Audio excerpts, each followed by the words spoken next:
Hello students, welcome to this session. I am Amit Gill, clinical microbiologist. आज हम study करेंगे muscle tissue के ऊपर। हम बेसिकली जब स्टार्ट करेंगे मसल टिश्यू में, तो हम देखते हैं कि हमारी बॉडी में अराउंड 600 मसल्स होते हैं। A body has around 600 muscles. Muscles are specialized contractile cells, also called fibres. अब मसल्स को कॉन्ट्रैक्टाइल सेल्स भी क्यों बोला जाता है? क्योंकि मसल्स हमारे कॉन्ट्रैक्ट होते हैं और एक्सपैंड होते हैं, कॉन्ट्रैक्ट होते हैं। इसलिए क्योंकि जो मसल्स हमारे कॉन्ट्रैक्ट होते हैं, जैसे फॉर एग्जांपल हमारे हार्ट के मसल्स कॉन्ट्रैक्ट होते हैं, तो इसीलिए हम मसल्स को बोलते हैं specialized contractile cells and also called fibres. They have ability to contract. For example our heart contracts. हमारा हार्ट कॉन्ट्रैक्ट होता है तो तभी वो ब्लड पूरी बॉडी में सेंड होता है। These fibers composed of tiny numerous myofibrils। अब मायोफाइब्रिल्स किसको कहते हैं? जिसके मसल सेल्स के अंदर, टिश्यूज के अंदर tiny tiny many and millions of muscle fibres होते हैं, जिसे हम बोलते हैं मायोफाइब्रिल्स। अब आगे हम डायग्राम में समझेंगे। ये एक मसल का डायग्राम है। जो मसल्स, ये मसल्स की स्ट्रेशंस हैं जो हमें, जो स्ट्राइप्स में आपको हमेशा दिखेंगे। अब जो मसल्स के अंदर, जो मसल्स की आउटर लेयर है, कवरिंग है, वो outer covering is connective tissue.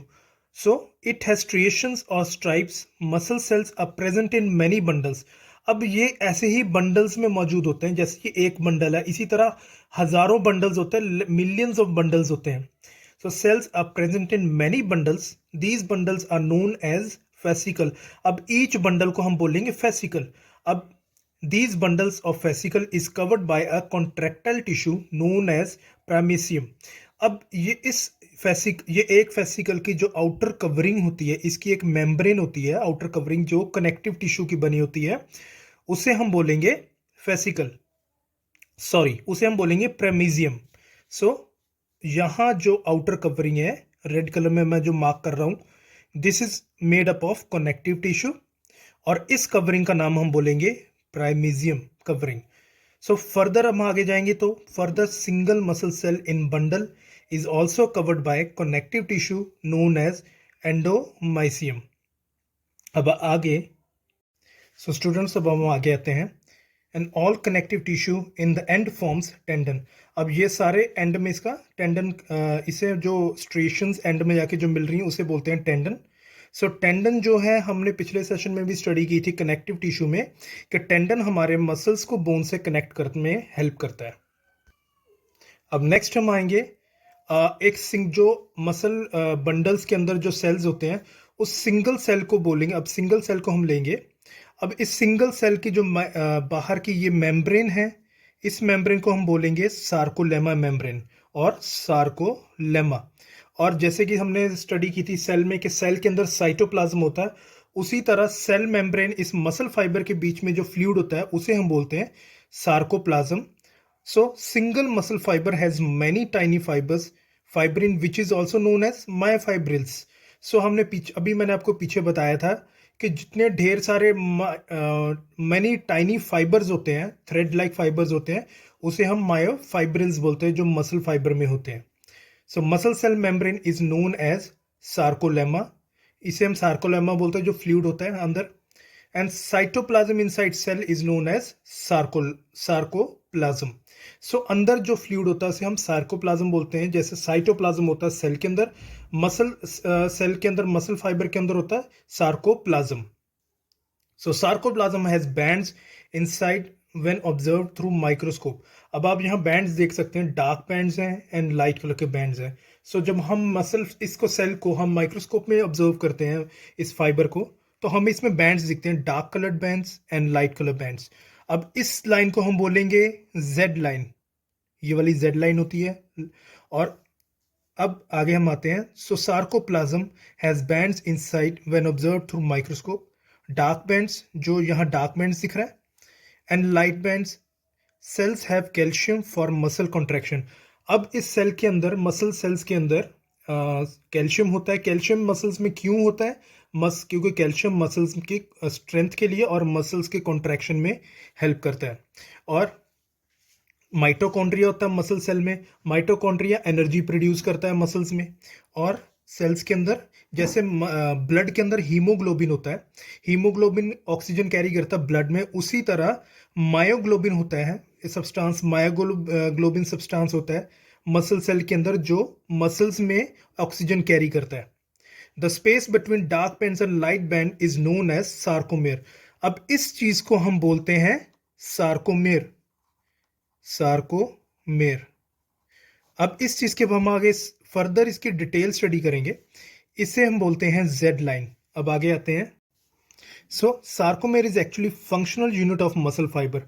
अब जो सार्कोमेर है ये वाला, जिसे हम जेड लाइन भी बोलते हैं, ये हमारे मसल्स का एक्चुअली एक फंक्शनल यूनिट है, एक फंक्शनल, क्योंकि ये हमारे मसल्स के मूवमेंट में, उसके कॉन्ट्रैक्शन में हेल्प करता है। अब नाउ स्टूडेंट्स हम डायग्राम में देखेंगे, it has a filament known as contractile filament which are in red and green colour in diagram. अब इसके दो तरह के फिलामेंट होते हैं, एक रेड फिलामेंट होता है जिसे हम बोलते हैं मायोसिन कॉन्ट्रैक्टाइल फिलामेंट, और ग्रीन कलर को बोलेंगे एक्टिन प्रोटीन और एक्टिन कॉन्ट्रैक्टाइल फिलामेंट। अब ये दोनों स्ट्रेच होते हैं, अभी ये एक दूसरे के ऊपर ऐसे ओवरलैप कर रहे हैं, बिल्कुल आगे नहीं लेकिन यहाँ पे ओवरलैप कर रहे हैं, ठीक है। बट जब मसल में कॉन्ट्रैक्शन या मूवमेंट होती है तो ये बिल्कुल ऐसे एक साथ आ जाते हैं। फिर जब मसल में एक फ्लेक्शन होती है या कॉन्ट्रैक्शन होती है, ऐसे मूव करते हैं, इस तरह मसल मूव करता है। सो these are the two contractile filaments. Green filament, it is all known as actin contractile filament, and red filament, it is known as myosin contractile filament. अब red filament look dark in microscope as they are thick. अब जो red colour का माइसिन contractile filament या red colour का जिसे हम माइसिन protein भी बोलते हैं, ये थिक और डार्क कलर का होता है जब हम इसको माइक्रोस्कोप में ऑब्जर्व करते हैं।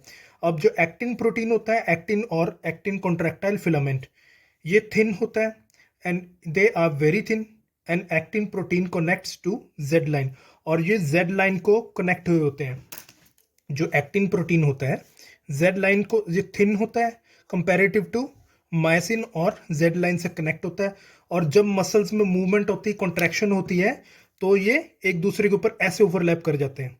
अदरवाइज फिर फ्लेक्शन में ऐसे मूव करते हैं, कॉन्ट्रैक्शन में फिर ओवरलैप करते हैं। सो अब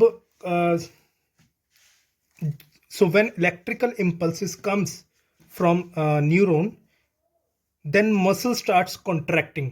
अब मसल्स के साथ न्यूरॉन सेल्स कनेक्ट होते हैं। सो द न्यूरॉन सेल्स के अंदर नर्वस सिस्टम जो होता है, न्यूरॉन सेल्स से जब इलेक्ट्रिकल इम्पल्सेस मिलती हैं जेड लाइन को, तो then muscle starts contracting, also known as neuromuscular junction. So जब इलेक्ट्रिकल इम्पल्सेस मिलती है तो मसल कॉन्ट्रैक्ट होगा, और ये मायोसिन एंड एक्टिन एक दूसरे के ऊपर ओवरलैप करेंगे कॉन्ट्रैक्शन में। So muscle tissue are able to contractile and relax. So ऐसे कॉन्ट्रैक्ट एंड रिलैक्स मसल्स करते हैं, providing movement with the body. Muscle contraction requires a blood supply for sufficient oxygen. अब मसल्स को blood supply की भी जरूरत है क्योंकि ब्लड में ऑक्सीजन कैरी होता है। So and to remove waste products, हमारे ब्लड, क्योंकि आप जानते हैं कि ब्लड ऑक्सीजन कैरी करने के साथ साथ एक न्यूट्रिशन भी कैरी करता है, plus it also carries waste products. So हमारे मसल्स में जब कॉन्ट्रैक्शन होती है तो वेस्ट प्रोडक्ट्स को भी कैरी करता है, और वो ब्लड के मीडियम के थ्रू कैरी करता है। सो स्टूडेंट्स, आई होप ये आपको सेशन क्लियर हो चुका है।